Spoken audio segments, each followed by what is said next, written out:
السلام عليكم، ازيكم يا باشمهندسين.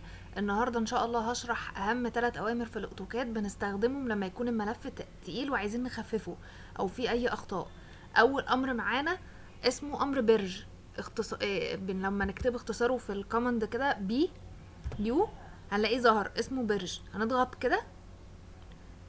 ده بيعمل ايه؟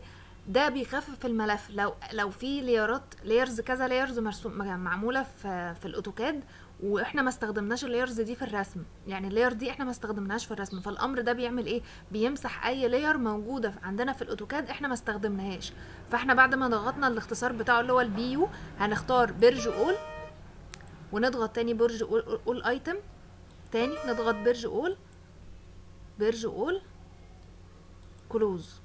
تمام، يبقى اول امر معانا او اللي هو امر بيرج ده بيمسح اي لاير احنا ما استخدمناهاش. يعني احنا مثلا ايه، كان عندنا هنا مجموعه من اللايرز احنا معرفينها، اللايرز اللي احنا مش مستخدمينها الامر ده هيمسح ايه اللايرز دي تلقائي، فكده حجم الملف هيخف معانا. طيب الامر التاني اسمه اوديت، ايه يو او، تمام، اللي هي اي يو، وهنلاقي ظهر معانا ديت. بيعمل ايه الملف ده؟ الملف ده الامر ده الامر ده بيعمل ايه؟ لو في عندنا اي اخطاء في الملف الامر ده هيصلحها.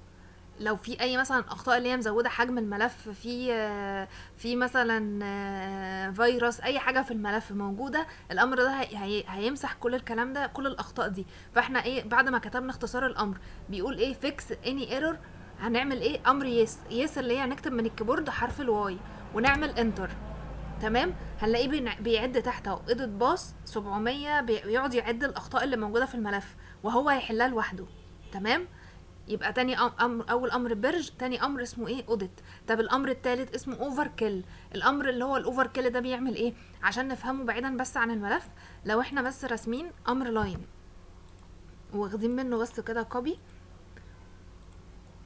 كوبي كوبي، فاحنا دلوقتي راسمين كذا خط فوق بعض. يعني لو عملنا امر كوبي تاني اهوت، وهنلاقي تحت ايه 4 فاوند مع انه مرسوم قدامنا خط واحد.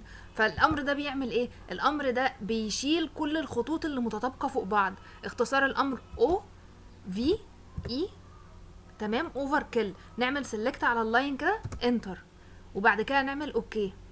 لو جينا تاني عملنا امر كوبي هنلاقي مكتوب ايه 1 فاوند، يبقى مسح كل الخطوط وساب خط واحد. فاحنا عايزين نطبق الامر ده على الملف اللي معانا او في اي ار اوفر كيل، ونعمل سيلكت على الملف كله ونعمل انتر اوكي.